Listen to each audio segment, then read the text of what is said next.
आज राज्यात शाळा सुरू झाल्यात। राज्यात 48 लाख विद्यार्थी आहेत। गुजरातचे गुत्तेदार पोहोचण्यासाठी आज राज्यात विद्यार्थ्यांना गणवेश मिळालेलेच नाहीयेत। ना कापड आलंय, ना शिवलेले ड्रेस आलेत। अजून किमान 1.5 महिना गणवेश मिळणार नाहीये।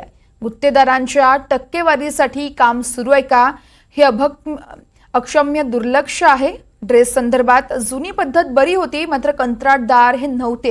कोणा एकाकडून टक्केवारी घेण्यासाठी हे सगळं केलं आणि दुर्दैवानं विद्यार्थ्यांना वेळेत गणवेश मात्र मिळू शकलेलेच नाहीयेत, असा गंभीर असा आरोप विधान परिषदेचे विरोधी पक्षनेते अंबादास दानवेंनी केलाय।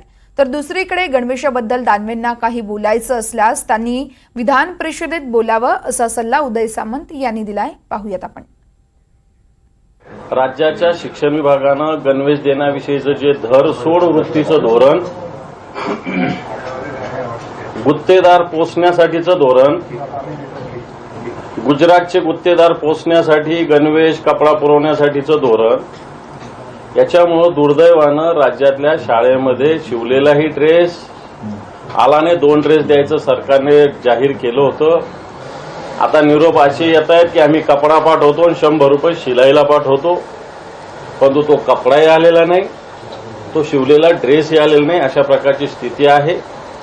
आणि 48 लाख विद्यार्थी, आज 15 जून आहे आणि अजून सुरू झालं नाही, याचा अर्थ अजून 1 ते 1.5 महिना विद्यार्थ्यांना गणवेश 100% भेटू शकत नाही, अशा प्रकारची स्थिती आहे। मला असं वाटतं हे पत्रकार परिषदेमध्ये बोलण्यापेक्षा त्यांच्याकडे फार मोठं आयुध विरोधी पक्षनेता म्हणून आहे। विधानसभेचं अधिवेशन सुरू होतंय, विरोधी पक्षनेते आहेत। आता ते हा विषय बाहेर मांडणार आहेत की सभागृहामध्ये मांडणार आहेत हे मला माहीत नाही, किंवा बाहेर मांडून ते सभागृहात मांडेपर्यंत थांबणार आहेत हे पण मला माहीत नाही। त्याच्यामुळे त्यांनी हा मुद्दा विधान परिषदेमध्ये मांडावा, त्याला चांगलं उत्तर शालेय शिक्षण मंत्री देतील। अंबादास दानवे जरी विरोधी पक्षनेते असले तरी माझ्या अतिशय जवळचे मित्र आहेत, त्याच्यामुळे भविष्यामध्ये ते विरोधी पक्षनेतेच राहतील असं पण तुम्ही मानू नये।